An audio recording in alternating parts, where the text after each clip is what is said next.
하나님 그 시간에 감사합니다. 우리에게 이 생명을 주시고 영적인 사실을 사실대로 알 수 있도록 우리에게 말씀을 주시며 또 우리의 삶 가운데 주께서 성령으로 함께 하셔서 사실적인 신앙생활에 승리할 수 있는 비밀을 알게 하시며 우리의 악한 대적을 알게 하셔서 능히 승리할 수 있는 권세를 우리에게 부으신 하나님께 감사합니다. 오늘도 우리의 삶이 하나님과 동행하는 삶이 되게 하시고 흑암 권세가 우리 앞에 무릎을 꿇는 하나님의 역사를 보는 귀한 날이 되게 하시며 하나님의 나라의 일을 감당함으로 생명 살리는 축복의 날이 될 수 있도록 주님 역사하여 주옵소서. 교회가 든든히 세워지게 하시고 우리 성도들 개인 개인이 정말로 이 복음 안에서 하나님 주시는 은혜로 말미암아 강건해지고 지역을 살릴 수 있는 전도자의 여정을 걸어갈 수 있도록 주님 역사하여 주옵소서. 예수님의 이름으로 기도하옵나이다. 아멘.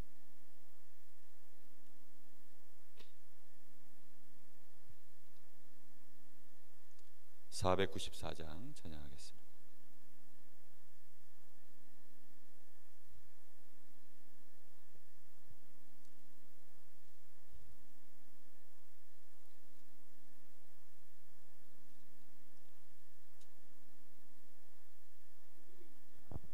만세 반석 열리니 내가 들어갑니다. 창의 허리 상하여 물과 피를 흘린 것 내게 효험되어서 정결하게 하소서.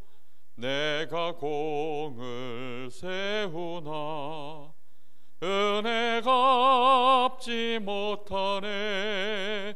쉼이 없이 힘쓰고 눈물 근심 많으나 구속 못할 죄인을 예수 홀로 속하네.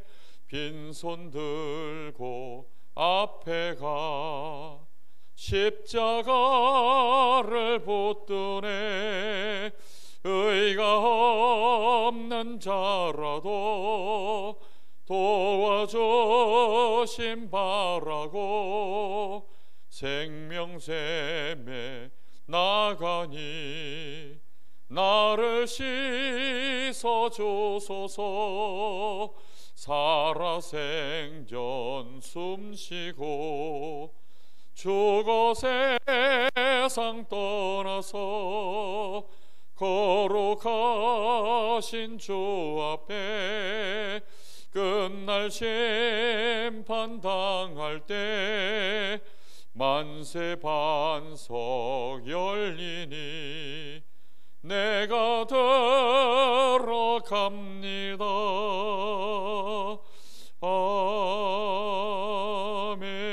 아멘.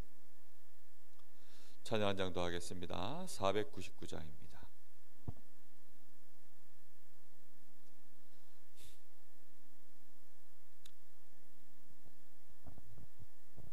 흑암에 사는 백성들을 보라. 수많은 심령 멸망하겠네. 그 누가 갈까 주의 복음 들고 생명을 구원하는 곳으로. 큰 권세 주께 있으니 큰 권세 주께 있으니 너는 가서 주의 복음 전하라. 주가 나 항상 지키리라. 구원의 문은 넓게 열렸으니 십자가 군병 일어나거라. 너희의 힘을 하나로 뭉쳐서 죄악의 쇠사슬을 끊어라. 큰 권세 주께 있으니 큰 권세 주께 있으니 너는 가서 주의 복음 전하라. 주가 나 항상 지키리라.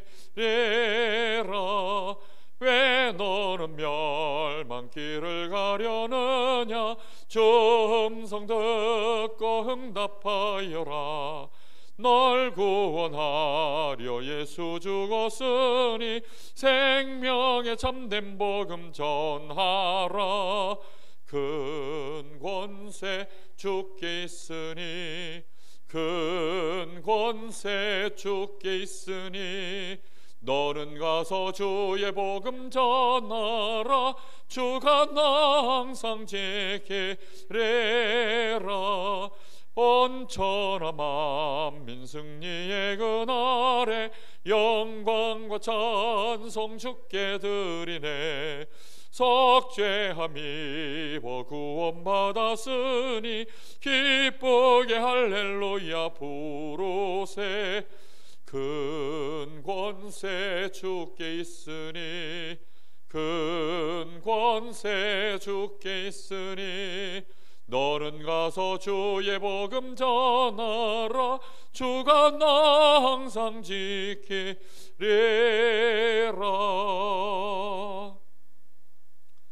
하나님 말씀 나누겠습니다. 마태복음 4장입니다.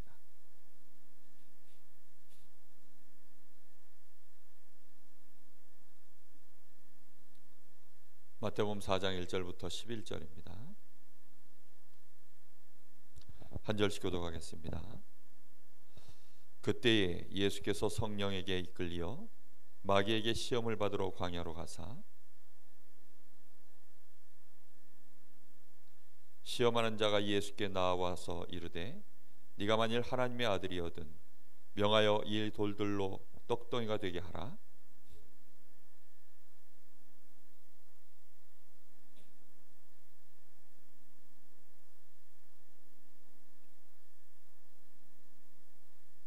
이에 마귀가 예수를 거룩한 성으로 데려다가 성전 꼭대기에 세우고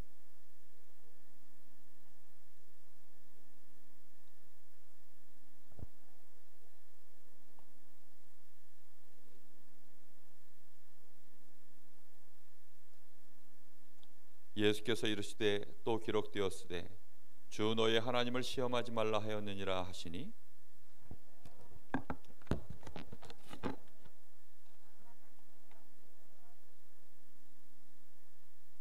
이르되 만일 내게 엎드려 경배하면 이 모든 것을 내게 주리라.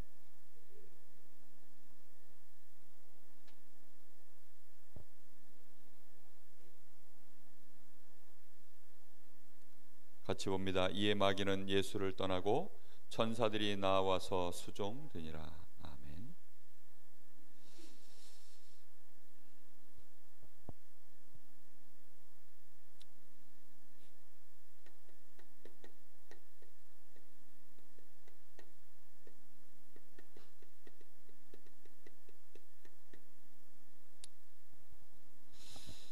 오늘 말씀은 우리가 신앙생활하는 데 있어서 굉장히 중요한 말씀인데 놓치기 쉬운 부분들입니다. 왜냐하면 우리 체질하고 잘 안 맞는 그런 메시지이기 때문입니다. 우리는 육신 중심으로 쉽게 우리가 길들여져 있고 세상 자체도 전부 육신 중심으로 돌아가기 때문에 우리가 자칫 잘못하면 마귀가 있나? 그냥 그 존재 자체를 아예 인식하지 못하고 그냥 하루가 휙휙 지나가기도 하고 사건 문제를 만나도 또 우리가 성령의 역사가 그 속에서 있음을 우리가 놓치기가 쉽습니다. 그냥 왜 이런 일이 일어났지?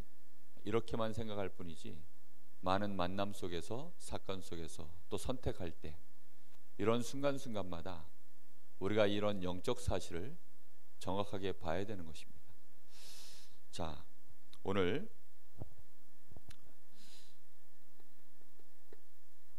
서론에 좀 보셔야 될 부분이 마귀가 예수님에게 그냥 시험을 걸려고 온 것이 아닙니다. 마귀가 시험 걸려고 왔을 때 그냥 하는 것이 아니라 분명히 마귀도 그 시간표를 잘 알고 있어요. 근데 오늘 더 놀라운 것은 하나님도 정확하게 알고 계시는 것이죠. 그래서 첫 절에 보면 예수께서 성령께 이끌리어 이렇게 되어 있습니다. 그리고는 1절에 여기 보면 마귀에게 시험을 받으러 광야로 가사. 중요한 단어 두 단어가 한 절 안에 다 나오는데요. 마귀에게 시험을 받기 위해서 어디로 갔다고요? 광야로 갔다. 그런데 마귀가 광야 가자마자 예수님을 바로 시험 들려고 그렇게 공격한 것이 아닙니다. 딱 시간표를 기다리는 거죠. 예수님이 이제 40일을 밤낮으로 금식하신 후에 주르신지라.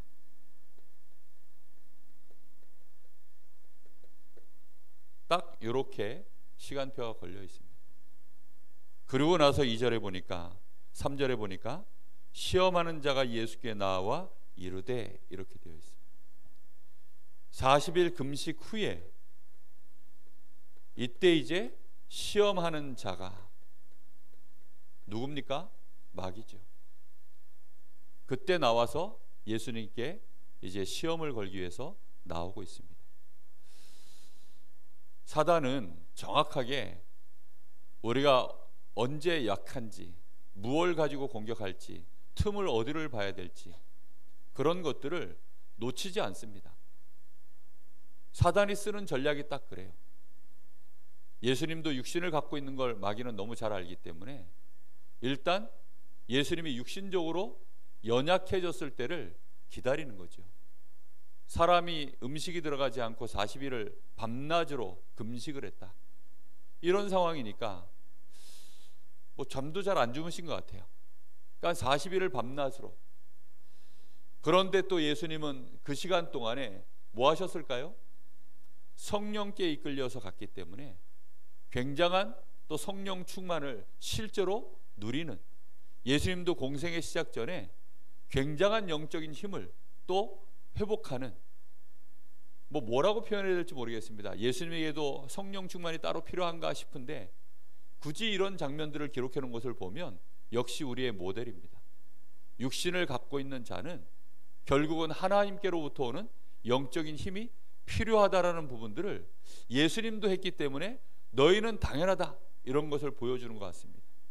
우리가 정말로 중요한 사역을 감당할 때마다 성령께 이끌려 성령의 충만함을 받고 성령이 주시는 힘으로 말미암아, 마귀는 그런 우리를 어떻게 공격해야 되느냐, 일단 육신적으로 우리가 연약해졌을 때, 힘 빠졌을 때, 병들었을 때, 가난해졌을 때 그런 부분들을 놓치지 않는 것입니다. 자, 그리고는 이제 마귀가 시험을 거는 그런 것이 나오는데, 오늘 그래서 우리는 먼저 신앙생활의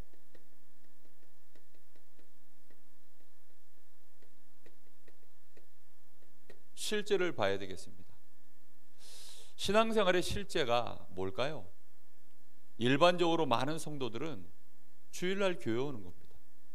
주일날 교회 올 때 빈손으로 오지 않고 헌금 들고 오고, 예배 시간 잘 맞춰서 오고, 내가 해야 될 직분이 있으면 그 직분 잘 감당하고, 예배 때 하나님께 은혜 받고, 그리고 예배 마치고 나면 이제 그 은혜 받은 거 가지고 삶으로 돌아간다. 이런 정도죠. 그 정도 하면 신앙생활이 아주 잘 되고 있다고 생각합니다. 필요하다면 구역 모임도 하고, 기간 모임도 하고, 그런 거 하는 거죠. 한 번씩 필요하면 나가서 전도도 하고, 선교도 하고, 필요한 그 일에 내가 또 뭔가 역할도 감당하고, 그거는 전부 겉으로 드러난 것들입니다. 가장 중요한 실제가 있다니까요. 그 실제가 뭐냐? 신앙생활의 진짜 실제는 나 혼자 와서 여기서 예배 드린다? 아무 의미 없습니다. 성령께서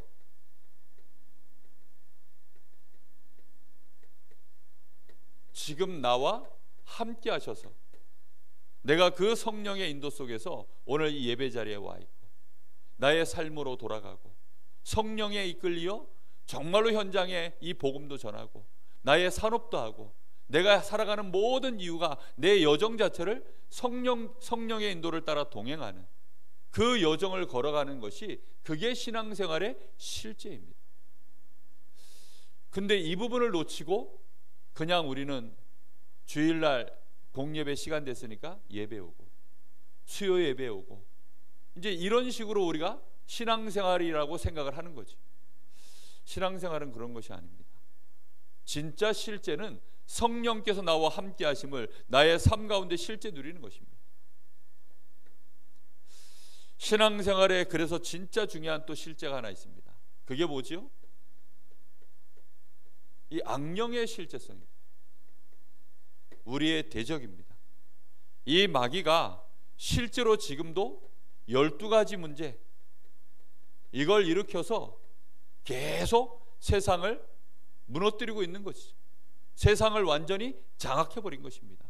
우리가 이런 세상 속에서 살아가야 되기 때문에, 문제 가득한 이 세상 속에서 우리가 우리의 삶을 살아가야 되기 때문에 성령이 함께 하셔서 인도받고 성령의 역사를 누리지 못하면 실제로 우리는 하나님 자녀인데 별로 하나님 자녀답지 못한 그런 삶을 살다가 불신자에게 조롱받기도 하고 불신자의 노예가 되기도 하고 결국은 불신자에게 이용당하는, 하나님의 영광을 다 가려버리는 이제 그런 인생을 사는 거지. 그래서 우리는 신앙생활의 가장 중요한 실제가 뭐냐? 증인되는 것입니다. 신앙생활의 가장 중요한 실제는 이 사단으로부터 세상 속에, 이 사단에게 잡혀있는 이 세상 속에서 우리가 여기서 무너지지 않고 불신자처럼 저주 재앙 속에 빠지지 않고 병들지 않고 이 현장을 실제로 살려낼 수 있는 그리스도의 증인, 성령이 함께 하시는 그 일에 증인되는 삶, 이게 신앙생활의 실제입니다.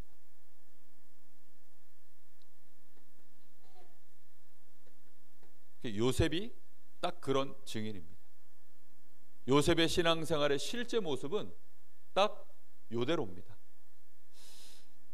시대 전체가 우상에 빠져 있고 완전히 막 재앙이 지금 막 대흉년으로 시대를 덮칠 때 가정, 가문, 그 시대, 나라 다 살려낼 수 있도록 여호와의 신으로 충만한 사람 다윗.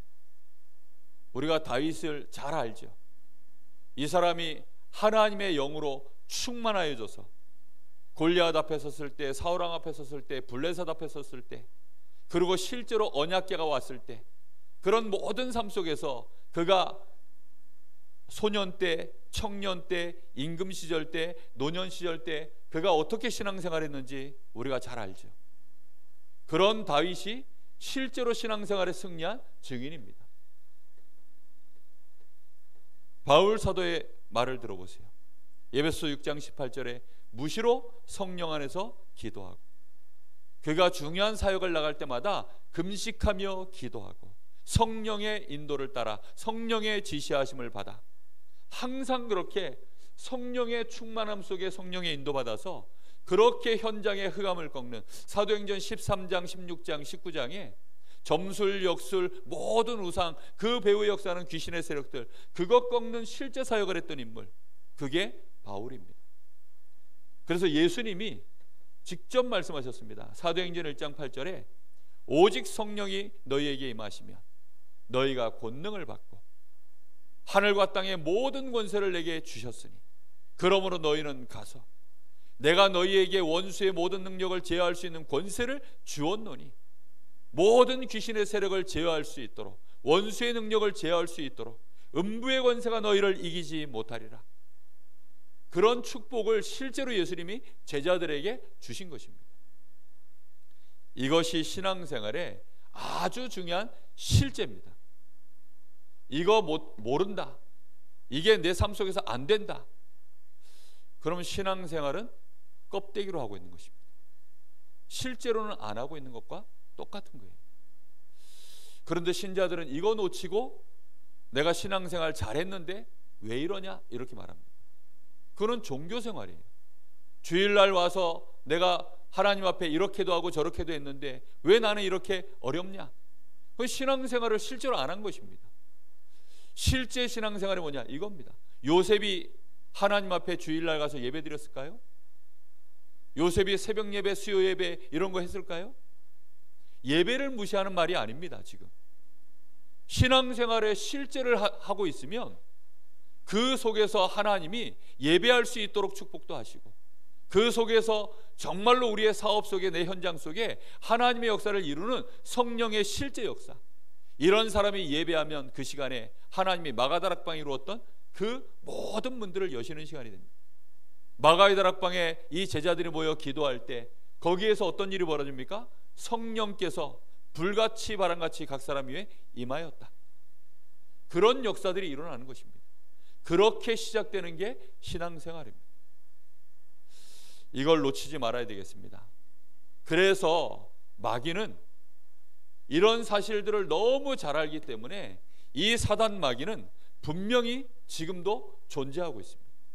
이 마귀의 존재에 대해서, 이 사단의 존재에 대해서 우리가 잘 기억해야 돼요.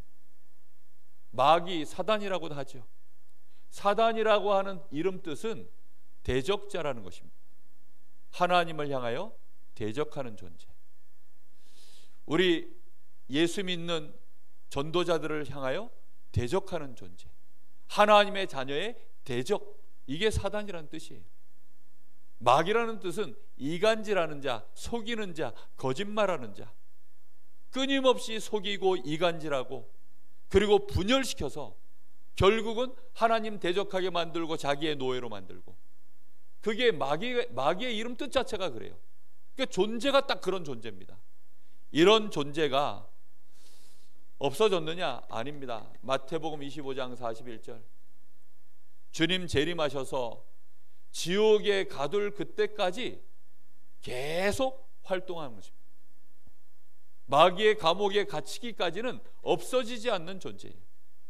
이게 분명히 지금도 활동한다는 사실을 아셔야 됩니다. 이 존재가 언제 나타났느냐? 요한계시록 12장 1절에서 9절, 하늘에서 타락한 천사, 이게 지금 땅으로 내려와서 창세기 3장 1절에서 20절, 아담과 하와를 결국은 속여서 하나님을 대적하도록 만들고, 결국은 아담과 하와를 속여서 멸망시키는 일을 했던 것이, 그게 마귀가 실제로 하고 있는 활동입니다.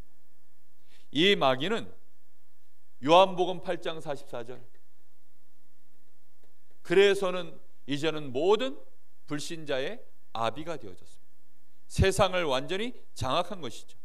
심지어 이놈은 베드로전서 5장 7절 8절에 믿는 신자까지도 염려하고 근심하는 신자들, 힘없는 신자들, 불신앙하는 신자들, 성령의 실제적인 축복을 놓쳐버린 신자들, 이런 신자들 딱 찾아서 우는 사자같이 삼킬 자를 찾아 두루 찾아다닌다. 요한계시록 2장 9절 10절, 이 사단은 분명히 조직이 있다 그랬습니다. 그래서 분명한 조직을 가지고 지금도 활동하고 있는 것입니다. 그래서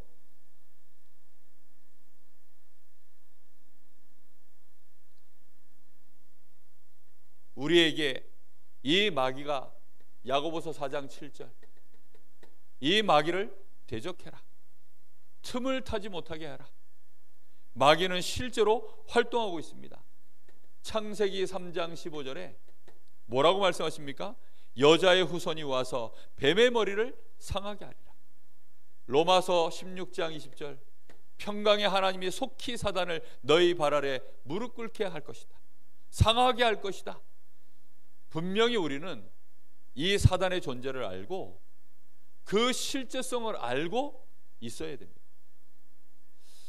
어린아이들은 순진해서 사기꾼이 있는 줄 모릅니다. 어린아이들은요, 누가 자기한테 사기칠 거라는 상상을 안 해요. 사람들이 다 자기 마음 같은 줄 알지, 나하고 다르다는 사실 자체에 처음 그거 겪으면 충격받습니다. 저 어렸을 때 몇 번 그런 일 겪었거든요. 나이 먹고도 몇 번 겪었는데 참 적응 안 돼요. 아, 사람들이 이런 사람이 있구나, 아, 이런 인간이 있구나, 이 마귀가 이런 존재구나. 사실은 사람들이 거의 모르고 삽니다. 마귀가 이런 놈이 있을까 진짜. 복음편지 첫 번째 만남에 보면 왜 이 불행이 없어지지 않을까요? 라고 질문합니다. 거기 답이 뭐지요? 불행을 가져다주는 존재가 있습니다. 아니, 세상에 그런 놈이 있을 줄이야 상상이나 있겠습니까? 예? 아니, 우리에게 불행을 가져다주는 놈이 있을 줄이야 상상이나 있겠냐고요. 그런데 바로 그게 요 놈이에요. 우리에게 불신앙을 가져다주는 놈이 있어요.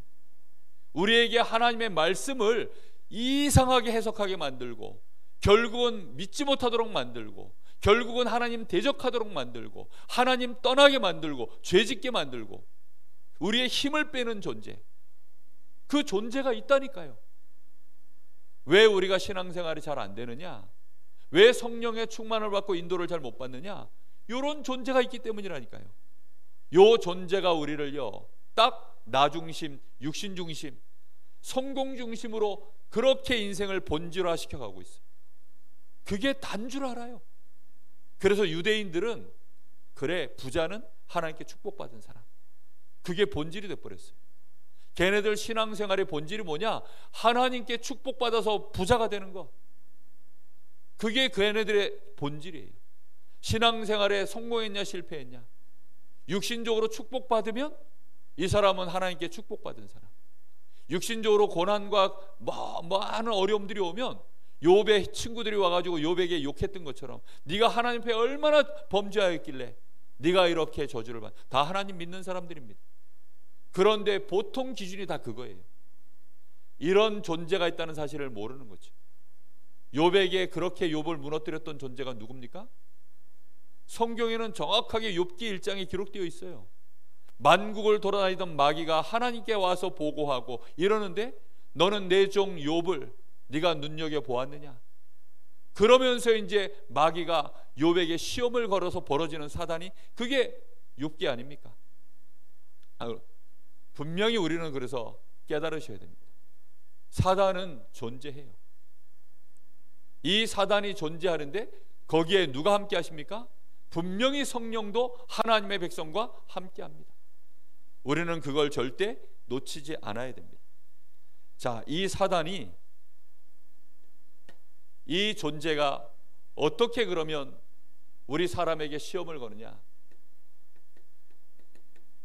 사단의 전략을 잘 알아야 되겠습니다. 사단도 현장화되어 있어요. 현장화되어 있다니까요. 시대화되어 있어요. 그래서 그 시대와 그 현장, 그 개인 정확하게 맞춰서 그렇게 역사합니다.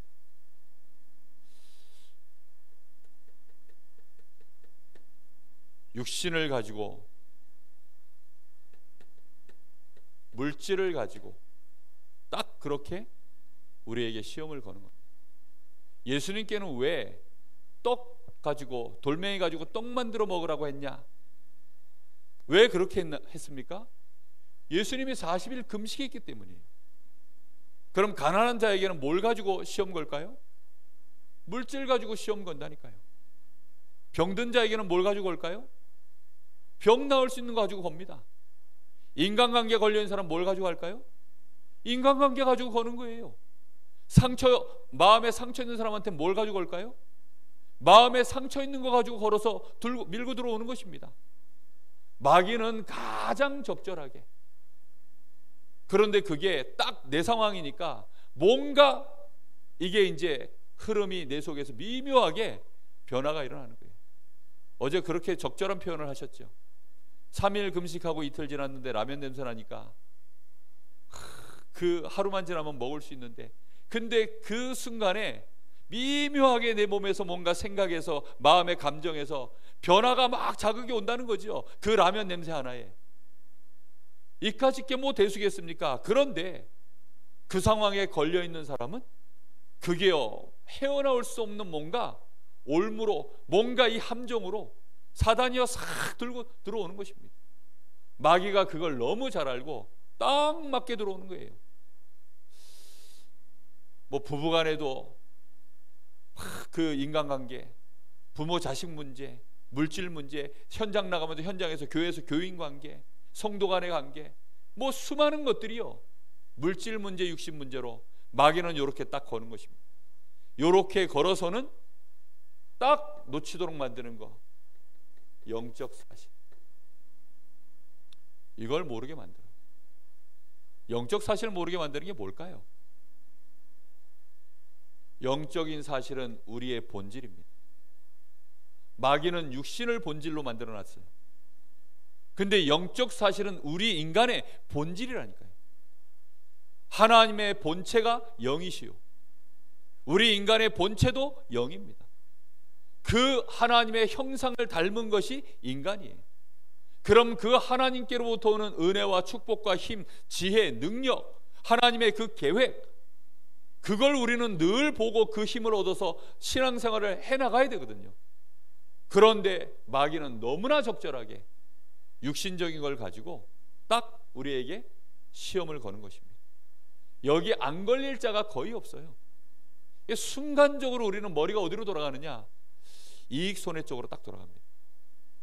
이때 내가 뭘 해야 손해를 안 보지? 일단 조금 사람이 깨끗한 사람은요, 손해 안 보는 쪽으로 머리 돌아가고, 조금 세상에 물든 사람들은 이익 보는 쪽으로 머리가 싹 돌아가고, 보통 그런 거죠. 그러나 수준은 똑같아요. 결국은 뭘 놓칩니까?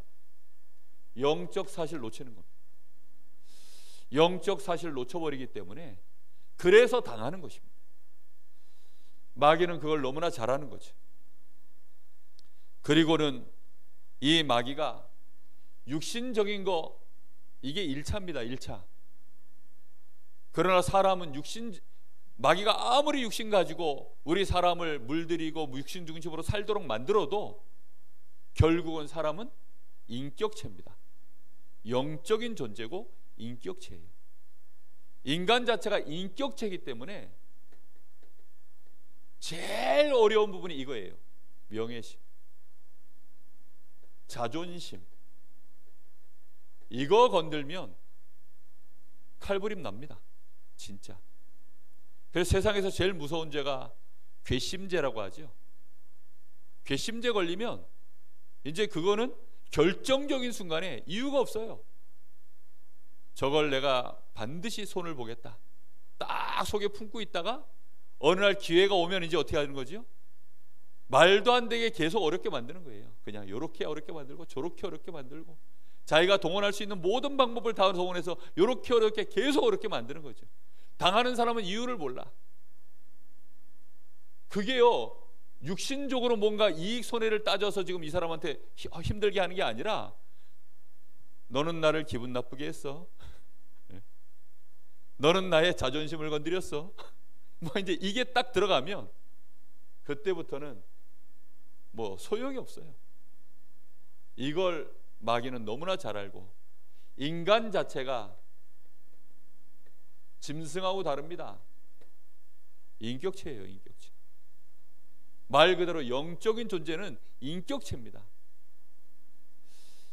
그래서 마귀는 이 부분을 너무나 잘 알고 이걸 건드리는 것입니다. 그러다 보니까 여기에서 실제로 70-80%의 모든 교회든 가정이든 모든 곳에 대부분의 문제는 이 명예심 때문에 일어난다고 했습니다. 아담과 하와가 딱 이렇게 걸려 넘어졌지. 뭐 선악과, 사실 그거 수없이 많은 과일들이 있는데 그거 안 먹는다고 아담 하와가 뭐 배골습니까? 아니잖아요. 그런데 요걸 딱 건드린 거예요. 네가 하나님처럼 될 수 있어. 더 사실은 강력하게 마귀가 이 아담 하와에게 찔러 들어간 말이 있습니다. 아니야, 너희가 그거 먹으면 하나님처럼 될까봐 하나님이 못 먹게 한 거야.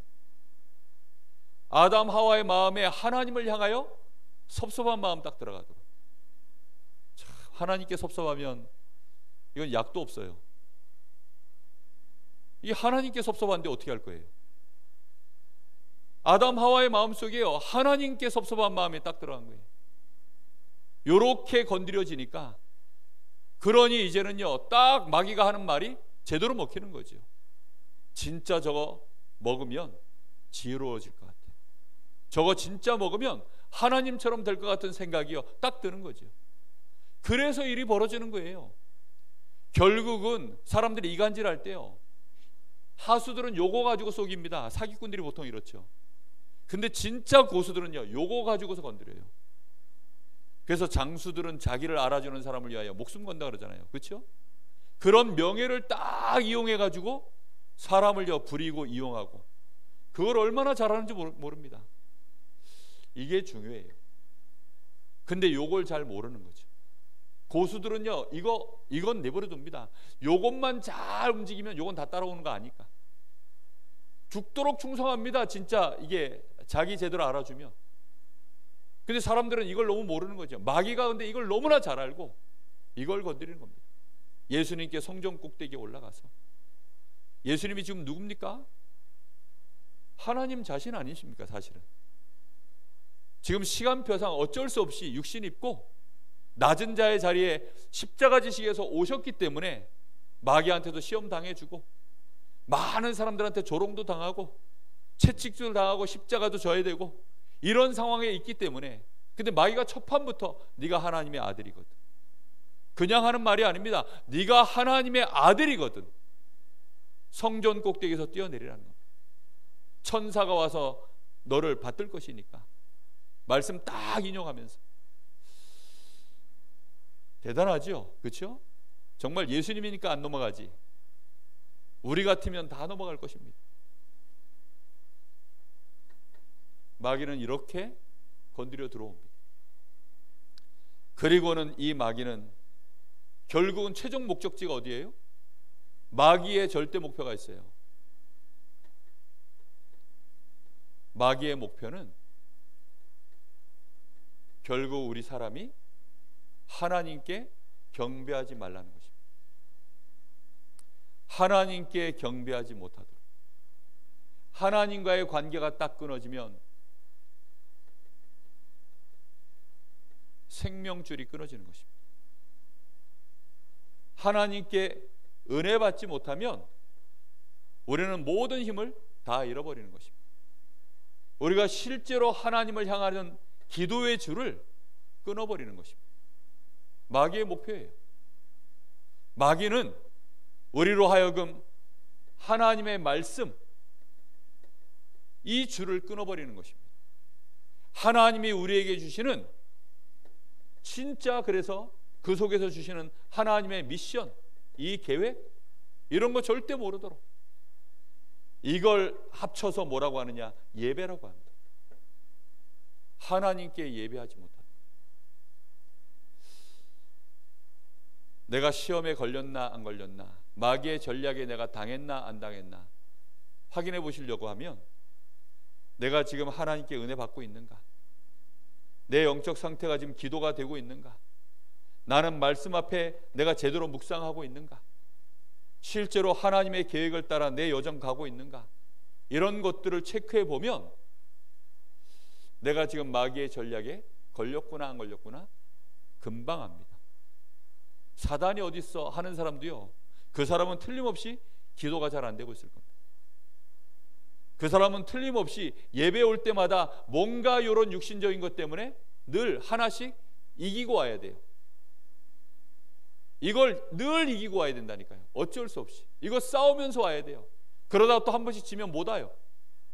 그러면서 자기 나름대로 뭔가 합리화를 시키는 거죠. 자기도 모르게 이런 것 때문에 막 힘들어하면서 예배 와야 됩니다. 그러면 예배 자리에 오면 어떻게 될까요? 실제로는 하나님께 그 연결되어 있는 줄이요 끊어져 있어요. 그러니 말씀을 들어도 은혜가 안 되고, 기도를 해도 힘이 안 나고, 뭔가 메아리 치는 것 같고, 말씀도 결국은 금방 잊어버리고, 하나님 말씀 이해도 안 되고, 내 삶에는 그냥 내 육신적인 하루하루의 이유를 가지고 매일매일 똑같은 과거의 연장선에서 살아가는 그런 인생들, 나라고 하는 정체성은 어디 갔는지 알지도 못한 채 그냥 마귀가 정해놓은 내 위치 속에서 내 인생을 살아가는, 내 위치가요 서밋입니다 사실은. 그런데 이런 위치 다 놓쳐버리고 그냥 마귀 자녀 비슷하게, 불신자는 아닌데 한 번씩 또 불신자들이 뭐 교회 얘기하고 그러면 뭐 발끈해서 한 번씩 말은 할지 모르지만 실제로는 아무 힘이 없는, 그런 인생으로 내 인생이 슬슬 무너져가는 것입니다. 마귀는 분명히 이 전략을 가지고 성공적으로 지금도 활동하고 있어요. 그래서 교회들이 지금 올바르게 예배가 안 되니까 교회가 무너지고 있습니다. 교회 당도 무너졌고, 교회가 무너졌기 때문에 교회 당 무너지는 것은 시간 문제지. 본체가 무너지면 껍데기 무너지는 것은 시간 문제예요. 아무리 천하 없는 재벌이라도 그 속 사람이 죽어버리면 결국은 재벌이라도 그 돈 다 필요 없어요. 어느 날 자살할 수밖에 없고, 정신 문제 올 수밖에 없고, 가정 무너질 수밖에 없고, 다 무너지는 것입니다. 교회라고 해서 다르지 않습니다. 그래서 결론입니다.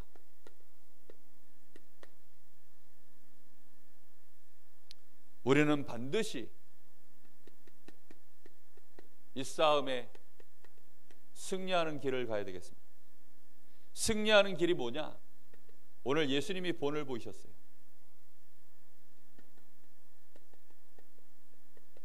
사단이 시험을 걸 때마다 말씀을 딱 가지고, 사람이 떡으로만 살 것 아니요 하나님의 입으로부터 나오는 모든 말씀으로 살 것이니라. 신명기 8장 3절. 사단이 이 돌덩이로 떡 만들어 먹으라 할 때 예수님이 하신 말씀입니다. 마귀가 예수님을 시험해서 뛰어내리라 자꾸 시험을 거니까 그때 뭐 합니까? 신명기 6장 16절. 주 너의 하나님을 시험치 마라. 말씀 가지고 자기에게 경배하면 천하만국을 다 주겠다 했을 때 신명기 6장 13절. 내 하나님 여호와께만 그를 경외하고 그를 섬길지니라. 그 말씀을 갖다가 신명기의 말씀을 갖다 인용해서 그렇게. 왜 신명기의 말씀만 가지고 인용을 했을까? 잠깐 생각을 해봤어요. 신명기 자체가 이스라엘 백성들이, 유대인들은 달달달 외우는 말씀입니다. 신명기가 납신자 새길명자거든요. 납에 새기듯이 말씀을 너희에게 새겨 넣으라고 주신 말씀이 신명기이기 때문에, 그래서 예수님이 굳이 신명기에 있는 말씀 가지고 하신 것 같아요. 우리는 말씀 가지고 이기는 것입니다.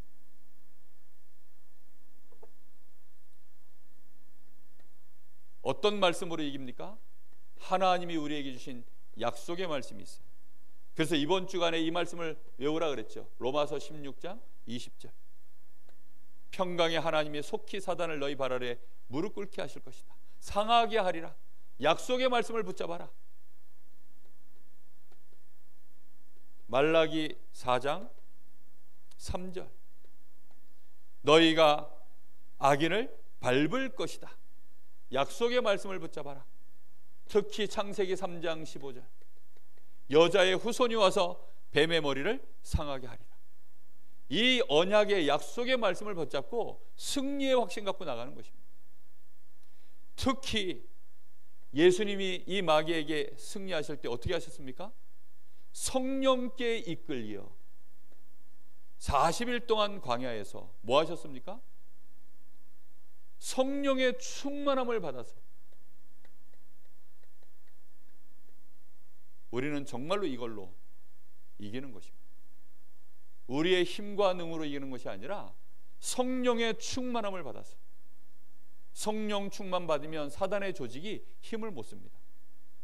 유대인 조직이 베드로가 성령 충만하니까 이기질 못해요. 이 귀신 들린 자가 성령 충만한 이 전도자들이 가니까 이기질 못합니다. 질병도 이기지 못하고 어떤 조직도 이기지 못하고 결국은 로마가 250년 만에 백기를 들었어요. 공산주의자들이 성령 충만한 전도자 한두 사람 나오니까 그들을 못 이기는 것입니다. 왜요? 성령의 역사가 그들을 통해서 나타나기 때문에. 성령의 역사는 그 전도자는 거기에 핍박을 받고 순교해서 없어질지 모르지만 그를 통하여 그가 신앙 고백으로 선포했던 말들은 그대로 남아서 하나님이 그대로 다 성취시켜버려요. 아, 결국은 저 전도자의 말대로 됐구나. 하나님이 살아 계시는구나. 성령께서 역사하시는구나. 그런 증거들을 그대로 나타내 보이시는 것입니다. 이번 한 주간에 사실은 우리의 평생을 두고 우리는 이 말씀을 놓치지 말아야 됩니다.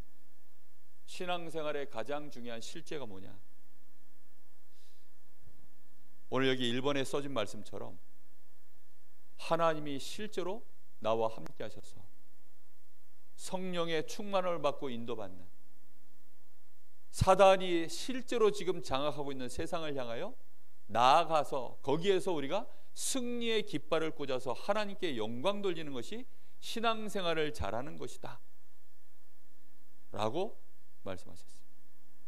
그렇습니다. 그게 신앙생활의 실제예요. 근데 이거 못하면서 우리가 일주일에 한 번 교회 와서 예배 한 번 드리는 것이 신앙생활에 다라고 착각한다면 그러니까 실패하는 거죠.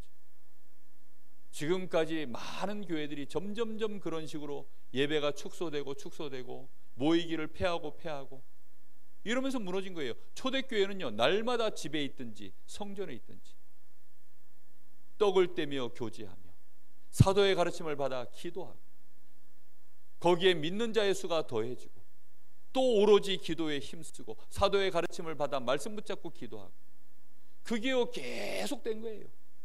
그러니 모이는 날을 하루 정했을 뿐이죠. 그 모이는 날을 정한 게 주일입니다.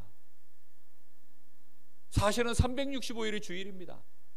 그래서 모여서 공예배를 드리자. 우리가 그래도 다 같이 모여서 뭔가 원네스 돼야 거기서 또 나오는 시너지가 있기 때문에, 거기서 나오는 뭔가 이제 세상의 모든 흑암 조직을 이길 수 있는 문화를 흐름을 바꿀 수 있는 거기에 많은 에너지가 있기 때문에, 그래서 모이는 날을 우리가 정하고 시스템을 만들고 뭔가 거기에 이제 팀을 짜고 조직을 세우고 하는 것이죠.